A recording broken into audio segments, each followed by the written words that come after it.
How I got started. I remember as a little girl going to my great-grandma's and just at the bottom of the stairs, seeing where her canning was stored behind a set of bifold doors. When I was growing up, we had several apple trees in the backyard. The applesauce. Oh, the applesauce. My mom, with my grandma and great-grandma's help, would make so much of it.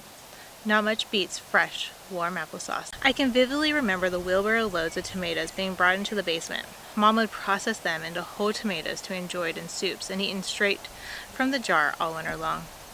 When I was in junior high and high school, I was in sports. My mom was working more, and my dad had to take over farm responsibilities. After my grandpa passed, those were the years the garden wasn't as prolific. Those were also the years I had a goat, Coco, that I taught to pull a cart for a fair project.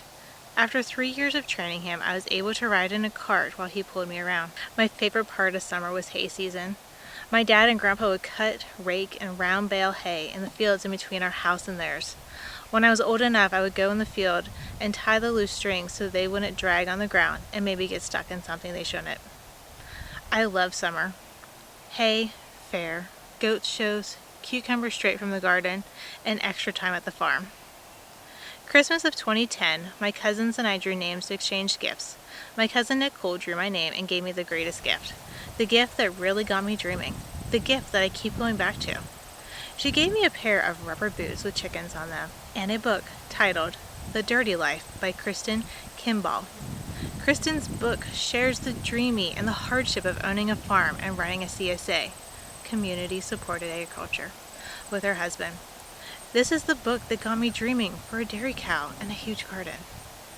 My great-grandparents, grandparents, and parents showed me what it's like to have a garden and animals to tend to, while the book set my heart into the possibilities of having more and having enough to share with other families. Each family has a calling, and not everyone can devote the time, energy, and resources into growing food for themselves. But our family can. We also have the desire in our hearts. This doesn't feel like work. This almost feels relaxing, aside from the sweat running down our backs as we pull weeds and mulch the rows. As I feel my years of having a newborn in our home coming to a close, I look forward to the years to come, the years of growing and nurturing in other ways. Maybe it's the animals we dream of having. Maybe it's the new garden spaces. Maybe it's the new relationships we will gain.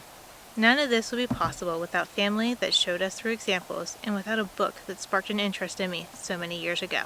We all have a starting place. Maybe you didn't grow up with a garden, a canner, animals to care for, and hay to be made each summer. But who says you can't start now and share what you're learning with future generations? Bo and I are continuing what we've been taught, learning more, and adding to what we already know. That way, these 6 kiddos can have the knowledge when they become adults to continue in one fashion or another.